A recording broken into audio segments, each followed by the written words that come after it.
Welcome into Mac and Mose. Andy McNamara, joined by the editor-in-chief of GoDucks.com, Rob Mosley. We are here to preview Oregon's home game against the Colorado Buffaloes. It is Saturday at 2:37. That's the official kick time on Pac-12 Network. The Ducks and the Buffs both come into this one at 2-1. I think Colorado is much improved over last year, at least the start they've gotten off to. Oregon coming off of that difficult game at Nebraska. So this is a real sort of benchmark point of the season, I think, for both of these teams, and particularly with Oregon, preseason top 25 team playing at home. There's a little bit of pressure on the Ducks. Yeah, I don't think a lot of people looked at the schedule and thought, okay, that Colorado game is going to be kind of a benchmark bellwether game for Oregon. But the Ducks really have to answer a lot of questions. They have to bounce back from that Nebraska game. I think, in hindsight, with the benefit of some hindsight, it played pretty well. But, I think as Mark Helfrich pointed out just last Sunday, that just, makes even more frustrating the mistakes that led to that loss, the penalties, and not executing those 2-point plays. So, they got to bounce back. They got to bounce back mentally, and you got to start conference playoff on the right foot. These are both, with Colorado and then Washington State. Preseason, I personally, was looking more toward that Washington State game, and saw kind of a gap between those two. Now they both look real close. Washington State hasn't gotten quite off to the start, I would have thought, but Colorado hasn't either. So these two games are both tricky, and they demand attention. It's always amazing how you have these sort of preconceptions going into the season, how things are going to unfold. Yeah. And it's never like that. Right. So we shouldn't really be surprised, even though I think a lot of us are. For Oregon in this one, after the Nebraska game, you touched on it a little bit. The penalties, the 2-point conversions. I really think, I think the 2-point play has gotten probably the bulk of the publicity this week and ever since the game, but ultimately 13 penalties, and keeping the defense on the field in certain situations, that to me is really probably the thing that has to be fixed.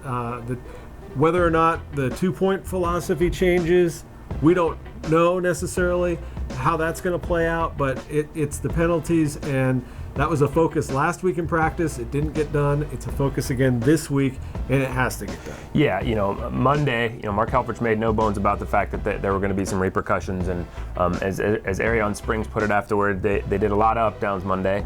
And then he said a lot of up-downs Monday. So Mark Helfrich, he said there was going to be some discipline, and he wasn't messing around. Some of the assistants during that period were really getting after guys and making sure they got the message that, this is the kind of thing that you do when you play sloppy. You pay the price. So, I think some guys got the message, and but we'll see how that plays out. I think the secondary is someplace cleaning up some of those pass interference calls, particularly if Sefo Liufau plays for Colorado, and their passing offense is at full potency this Saturday. You can't afford those pass interference calls. So again, as Spring said as well in the same interview this week, he liked how aggressive the defensive backs were. I mean, they were right there. They were running with guys. They seemed to have Nebraska's passing offense schemed pretty well.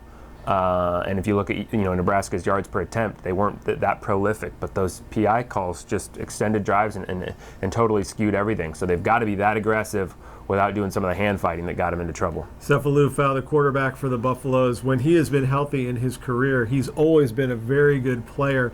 And I think it speaks to his talent level, the fact that Davis Webb, who's the California quarterback now, originally was going to transfer to Colorado. And then when it was evident that Liufau was back to full strength, he decided to go to California, and he's had a great start with them. So Liufau, that's a big question mark. For Oregon, though, that Nebraska game, it was costly to lose the game, but it was even more costly in terms of the personnel that was affected for the Ducks. They lose Tyrell Crosby, preseason All-American offensive tackle for the season.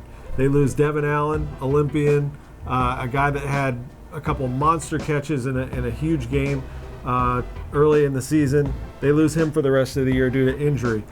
They lose Royce Freeman in this game. Royce will be back, but only played 2 offensive series. Yet here we are in the vibe around practice this week.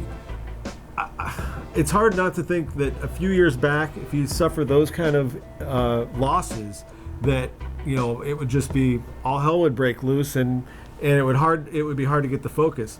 Now, maybe the next man up mantra has become a little bit tired with some fans, but just the overall optimism and I guess dedication to just practicing and business as usual, it has been nice to see this week. Well, I mean, we knew the receiving core was maybe the deepest and most talented in the country. Devin Allen goes out, and everybody's going to miss him. But this week you can bring a guy like Dylan Mitchell up, a true freshman who was going to play all along and now looks ready to do that. Matt Lubick said this week he's going to make his debut against Colorado. Just a dynamic player. I mean, if you watch the spring game, you saw 2 different touchdown plays where he was mano a mano with a DB and had to make a play on a ball. It wasn't just run on the ball and catch it. He had to do some fighting to win those receptions, and he did. So obviously a very dynamic player who can go up and get the ball and then strong and bring it down. And then on the offensive line, we talked about this coming out of the Nebraska game, but the fact that Brady Aiello, the new left tackle, along with Lemieux and Throckmorton and Hansen and Brenner, were on the field for the end of that Nebraska game. That's huge experience for them. Their confidence level is so much better than it would have been otherwise.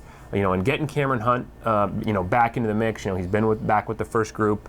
Steve Greatwood said he felt like the incident that led to Hunt being benched and the personal fouls last week is behind them. That hopefully Cameron's moved on from that and everybody else has. And you put him back in, that's obviously a huge benefit to the line.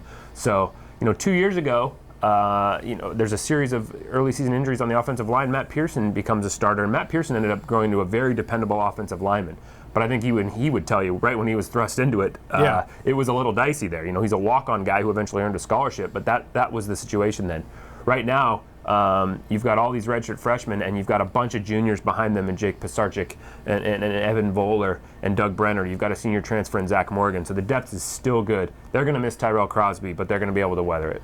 Yeah, Tyrell Crosby missed the season opener with an injury. I think it was, it wasn't expected that this second injury would happen, or a re-aggravation, I guess I should say, of the injury.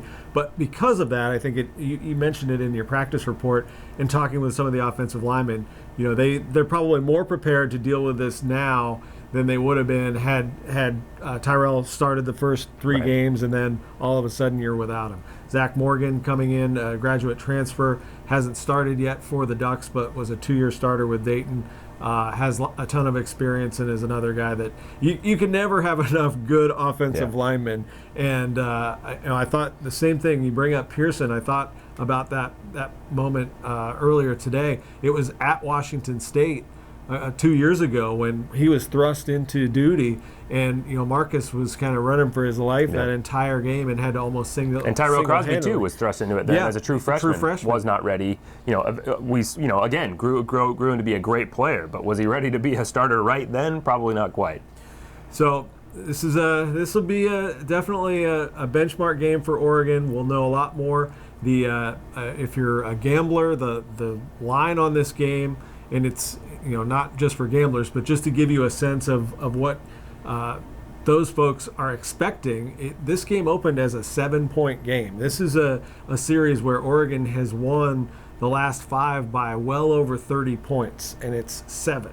Now it's gone up a little bit from there, but this is not going to be a normal early season game against a lower tier Pac-12 team. This is going to be a much more competitive matchup. Yeah, and defensively, you really want to see them clamp down on whoever the quarterback is. You want to see that secondary cut down on the penalties, but can the front 7 get after it?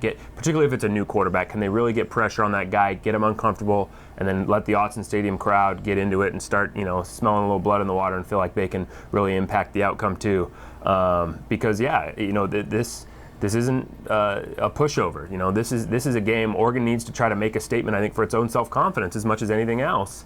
And so it'll be all hands on deck to really try to come out with a win in this one. This will be halfway through the home season also for Oregon. Just 3 home games remaining after this one against Colorado. So obviously it's a big one. In the meantime, if you have any questions for us, we're happy to answer them on Twitter. I am at McNamara UO. He is at Duck Football. Until next time, we'll wrap it up. We'll see you.